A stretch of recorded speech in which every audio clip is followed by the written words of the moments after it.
Emma by Jane Austen. Chapter 5. I do not know what your opinion may be, Mrs. Weston, said Mr. Knightley, of this great intimacy between Emma and Harriet Smith, but I think it a bad thing.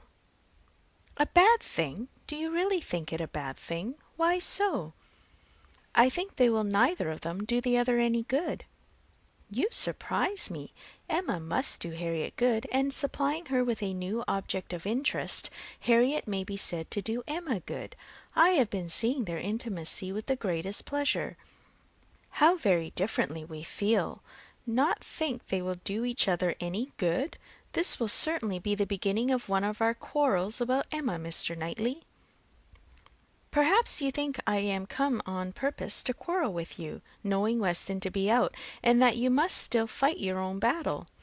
Mr. Weston would undoubtedly support me if he were here, for he thinks exactly as I do on the subject. We were speaking of it only yesterday, and agreeing how fortunate it was for Emma that there should be such a girl in Highbury for her to associate with. Mr. Knightley, I shall not allow you to be a fair judge in this case. You are so used to live alone that you do not know the value of a companion, and perhaps no man can be a good judge of the comfort a woman feels in the society of one of her own sex, after being used to it all her life. I can imagine your objection to Harriet Smith. She is not the superior young woman which Emma's friends ought to be, but on the other hand, as Emma wants to see her better informed, it will be an inducement to her to read more herself. They will read together. She means it, I know. Emma has been meaning to read more ever since she was 12 years old. I have seen a great many lists of her drawing up at various times of books that she meant to read regularly through, and very good lists they were, very well chosen and very neatly arranged, sometimes alphabetically, and sometimes by some other rule. The list she drew up when she was only 14, I remember thinking it did her judgment so much credit that I preserved it some time. And I dare say she may have made out a very good list now, but I have done with expecting any course of steady reading from Emma. She will never submit to anything requiring industry and patience, and a subject of the fancy to the understanding. Where Miss Taylor failed to stimulate, I may safely affirm that Harriet Smith will do nothing. You never could persuade her to read half so much as you wished. You know you could not. I dare say, replied Mrs. Weston, smiling, that I thought so then, but since we have parted, I can never remember Emma's omitting to do anything I wished. There is hardly any desiring to refresh such a memory as that, said Mr. Knightley feelingly, and for a moment or two he had done. But I, he soon added, who have had no such charm thrown over my senses, must still see, hear, and remember. Emma is spoiled by being the cleverest of her family. At 10 years old she had the misfortune of being able to answer questions which puzzled her sister at 17. She was always quick and assured, Isabella slow and diffident. And ever since she was 12, Emma has been mistress of the house and of you all. In her mother she lost the only person able to cope with her. She inherits her mother's talents, and must have been under subjection to her. I should have been sorry, Mr. Knightley, to be dependent on your recommendation. Had I quitted Mr. Woodhouse's family and wanted another situation, I do not think you would have spoken a good word for me to anybody. I am sure you always thought me unfit for the office I held. Yes, said he, smiling, you are better placed here, very fit for a wife, but not at all for a governess. But you were preparing yourself to be an excellent wife all the time you were at Hartfield. You might not have given Emma such a complete education as your powers would seem to promise, but you are receiving a very good education from her, on the very material matrimonial point of submitting your own will and doing as you were bid, and if Weston had asked me to recommend him a wife, I should certainly have named Miss Taylor. Thank you. There will be very little merit in making a good wife to such a man as Mr. Weston. Why, to own the truth, I am afraid you are rather thrown away, and that with every disposition to bear, there will be nothing to be borne. We will not despair, however. Weston may grow cross from the wantonness of comfort, or his son may plague him. I hope not that. It is not likely. No, Mr. Knightley, do not foretell vexation from that quarter. Not I, indeed. I only name possibilities. I do not pretend to Emma's genius for foretelling and guessing. I hope with all my heart the young man may be a Weston in merit and a Churchill in fortune. But Harriet Smith, I have not half done about Harriet Smith. I think her the very worst sort of companion that Emma could possibly have. She knows nothing herself, and looks upon Emma as knowing everything. She is a flatterer in all her ways, and so much the worse because undesigned. Her ignorance is hourly flattery. How can Emma imagine she has anything to learn herself while Harriet is presenting such a delightful inferiority? And as for Harriet, I will venture to say that she cannot gain by the acquaintance. Hartfield will only put her out of conceit with all the other places she belongs to. She will grow just refined enough to be uncomfortable with those among whom birth and circumstances have placed her home.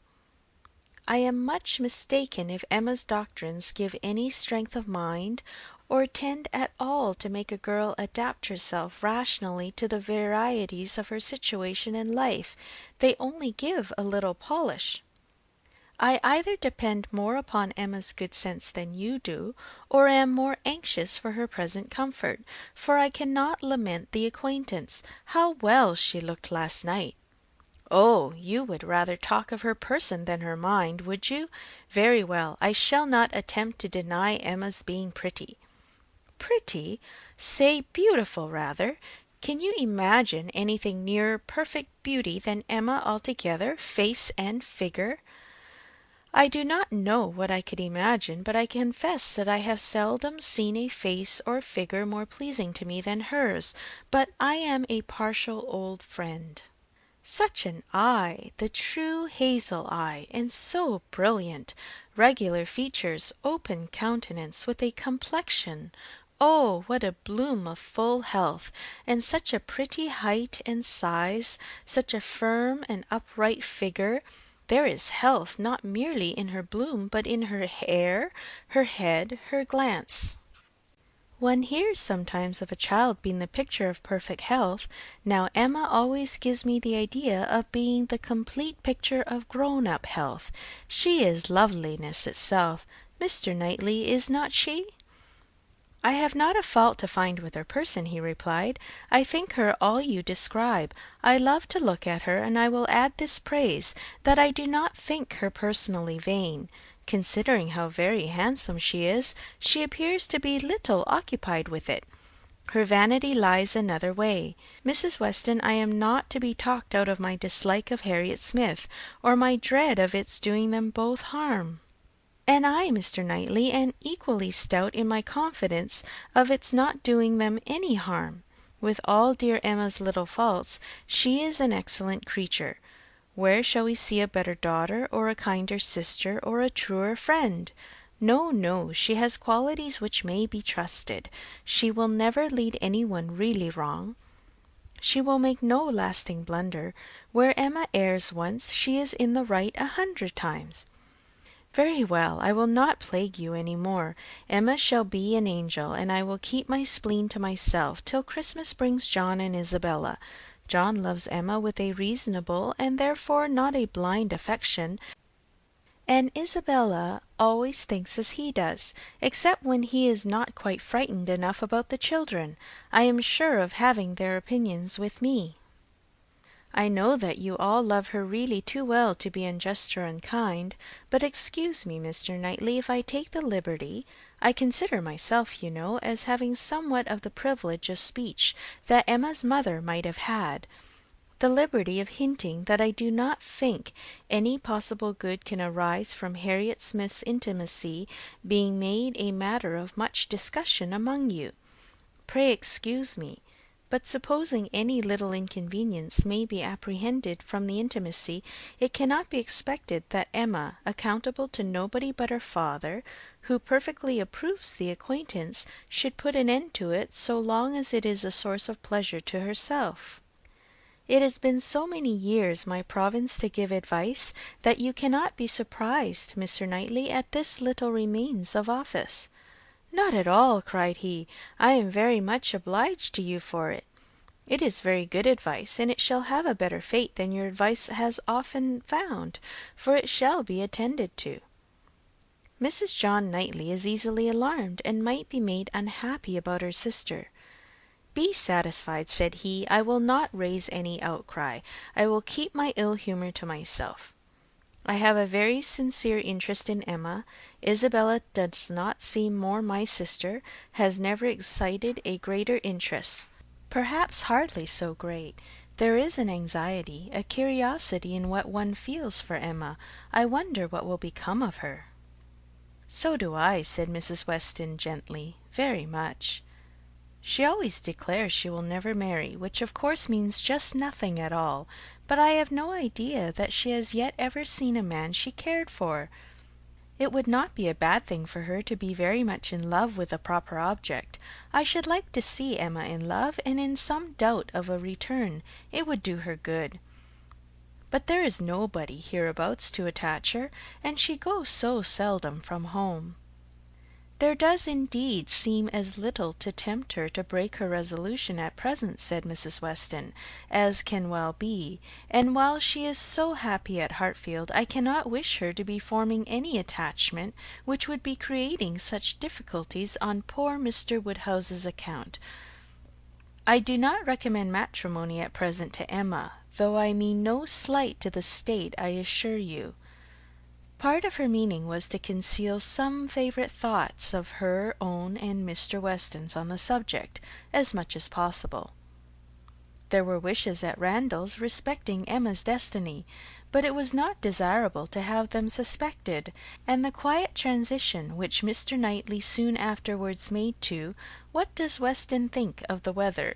Shall we have rain?" convinced her that he had nothing more to say or surmise about Hartfield. End of chapter 5.